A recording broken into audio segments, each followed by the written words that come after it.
हरांग पुल हादसे के बाद राहत वैली ब्रिज निर्माण शुरू।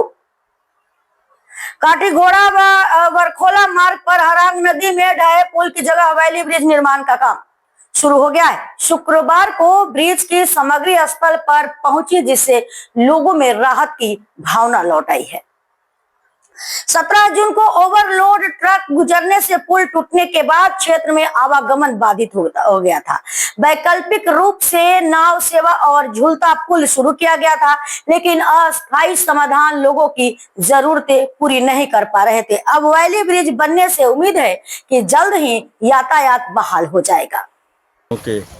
বেলি ব্রিজটি এসেছে, কাজ আরম্ভ হয়েছে। আমরা ধন্যবাদ জানাই আমাদের মাননীয় কর্মবীর মুখ্যমন্ত্রী এবং কর্তৃপক্ষকে।